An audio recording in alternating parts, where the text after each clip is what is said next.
Thank you for meeting with me. If this is your first visit to the Bellflower Casino Resort, I hope you're finding it a pleasant one. I've owned this place for over 30 years. Running the Bellflower has been my life's work. A life which is almost over. I have terminal cancer, and I've been fighting it for years, but my time is coming to an end. I've already come to terms with my condition, but it leaves me with a problem. I never found time to start a family, and I don't have any close friends. This hotel is all I have to leave to this world. It's my legacy, but I have no one to carry on that legacy once I'm gone. I need you to help me decide on the best person to inherit the Bellflower. I've made a list of 4 candidates, each of whom has a strong connection to this hotel. Unfortunately, I don't know any of them very well. I've invited them all here for the weekend, under the guise that you want to do an interview with them for a book that you're writing about the hotel. Now, they're being paid a healthy stipend for their time, so you'll likely find them willing to answer any questions you may have. I want you to learn everything you can about them and report back to me if you discover anything relevant. Their names are Ashley, Mallory, Sarah, and the last one is a couple of newlyweds named Todd and Becca.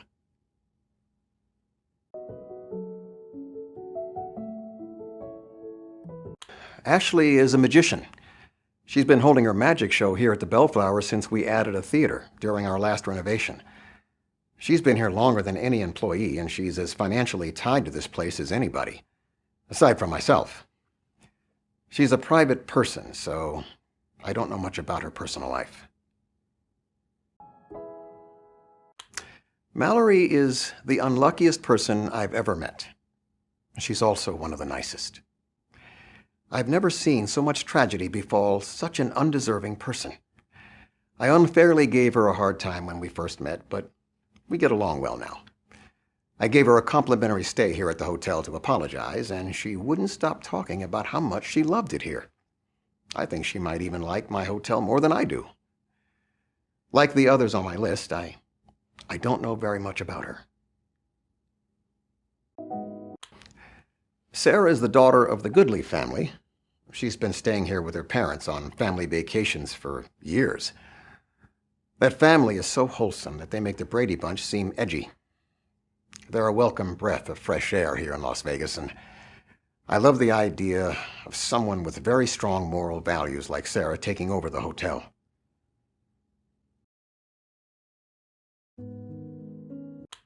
I barely know anything about those two. Their names are Becca and Todd. I met them today when they were checking in. They came to Las Vegas to get married, and this trip is also doubling as their honeymoon. Yeah, I know it must seem odd to consider leaving my estate to a couple I barely know, but honestly, I barely know any of the people I'm considering. I figure that if they're staying here for their wedding and their honeymoon, then they're going to have a very strong emotional connection to the Bellflower Hotel. Plus, it almost seems like fate that they happened to check in today while I'm trying to make this decision. I'm counting on you to ascertain whether or not they're good people worthy of consideration as heirs.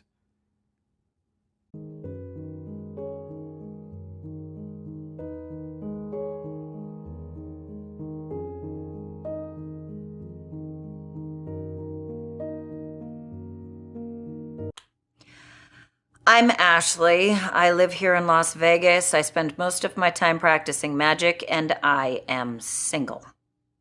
What else do you want to know?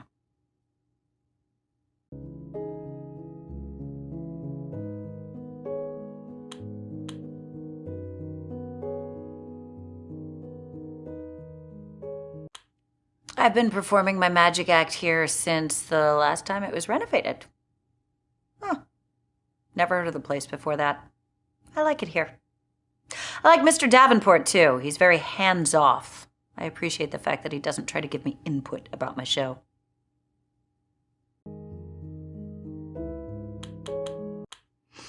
Oh, it's understandable if you didn't know that I had my own magic act. I'm not on any of the posters.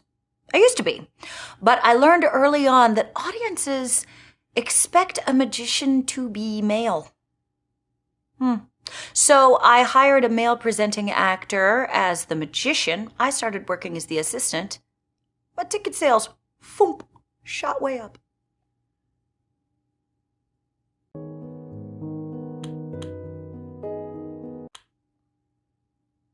I haven't really talked to him that much. We talked a little bit when this place was being renovated. My magic act was becoming popular, and I was looking for a place to take up residency, and he was looking for an act to host in his arena. It worked out great. We've really only spoken a few times since then, usually about business. I guess you could say he's one of my best friends.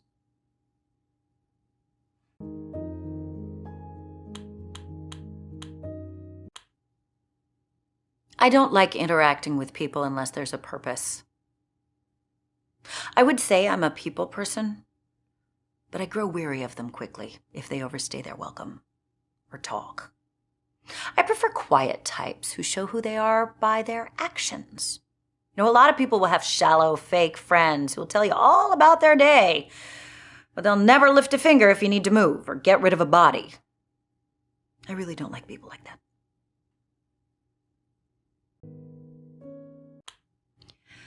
I'm not great at dating. It's probably because I really don't enjoy getting to know people. That's why I think that dinner and a movie is the perfect first date. You have just enough time to exchange facts about each other, and then the food comes and you can't talk because your mouth is full. Then you go sit in a dark movie theater, where talking is frowned on, and you watch a movie. It's great. Especially if you're with one of those people who insists on talking all the time. I'm great at breakups, though. Yeah, not very good at dating. I've tried dating apps, but I haven't found any that I really like.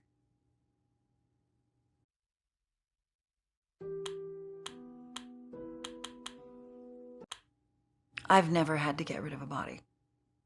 But if I did, I wouldn't be stupid about it. You know, everybody just tries to bury the body or throw it in a river with something heavy on it, trying to keep the cops from finding it. The cops are going to find the body. But if I was going to get rid of the body, I would throw it in the river with a bungee cord harness attached to it, and then I wouldn't attach the other end to anything. So when the cops found the body, as they're going to, they wouldn't assume it was murder. They would just assume it was someone stupid who deserved to die. I mean, people win Darwin Awards every day. Why not take advantage of it?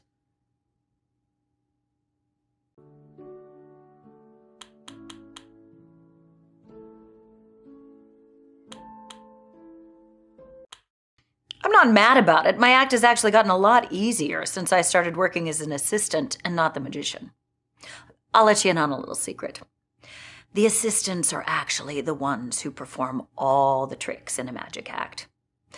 The magician really is just there so that people have something to keep their eyes on. They're going to watch him, see if they can figure out the trick, see if he's doing anything sneaky. Everyone really just ignores the girls in the shiny outfits. But we're the ones making the tricks work. Now, magic is all about misdirection. The magician is the biggest misdirection of all.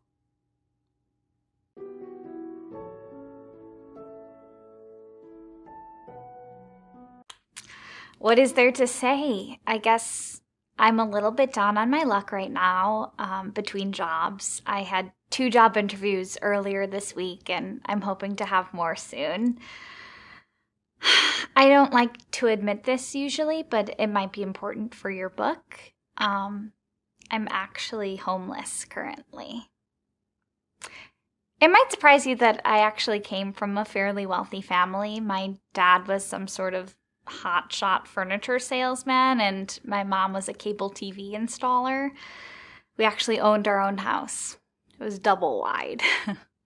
But yeah, I guess I always thought I'd be a big success like my parents, and I guess it's just all right that they're not around anymore so that they don't have to see what my life has turned into. You know, I didn't exactly meet their high expectations.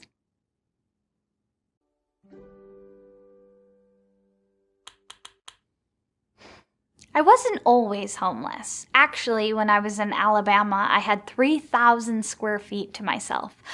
I felt like a wealthy land baron or something. But I didn't have a house on the land, but I did have a really nice tent at first. It was great. I lived there for a full year before I could save up for a house. Well, not a house. I actually bought an 8-foot by 10-foot shed that was fantastic. It was just as good as a house. Had a roof, 4 walls, a window, a door, everything I needed. I don't know why more people don't just live in sheds.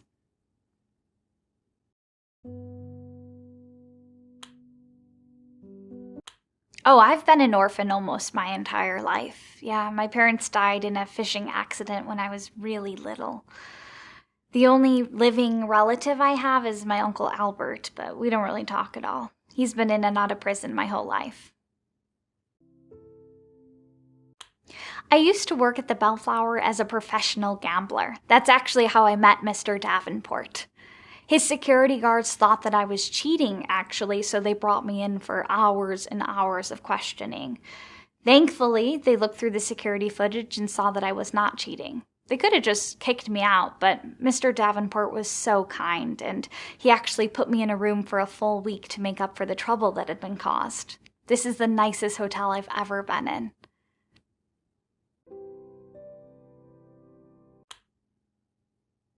My Uncle Albert? Oh, he goes back to prison all the time. He's actually serving a life sentence, but he keeps escaping. I don't know how he keeps getting out, but the guards catch him and put him right back in. Albert is from the dark side of my family. We didn't like to associate with them very much growing up.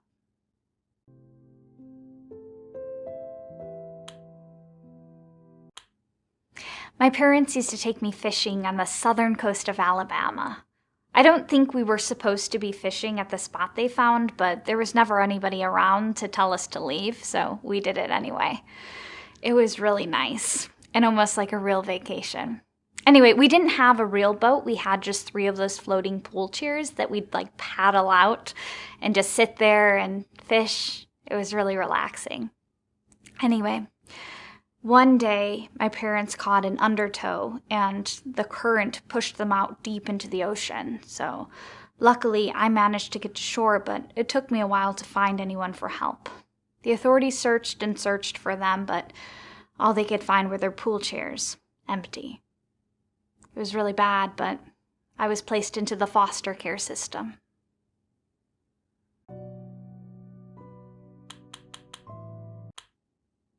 Oh, that was the wildest thing. I actually ended up here in Vegas by accident, but while I was here, I figured I might as well try gambling. It turned out I was extremely bad at it, though, and I actually caught the eye of a wealthy man who asked me to be a professional gambler for him. So he would give me money to play craps, and then he would bet on me losing. And we actually made a great team, and he made a ton of money off me. But the casinos started noticing what was happening, and they started kicking us out. Mr. Davenport was the only one who was really nice about it, though.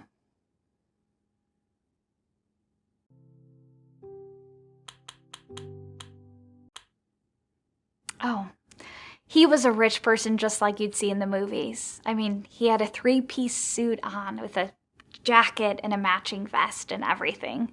His car had a hood ornament on it, and he even had brown socks to match his brown shoes.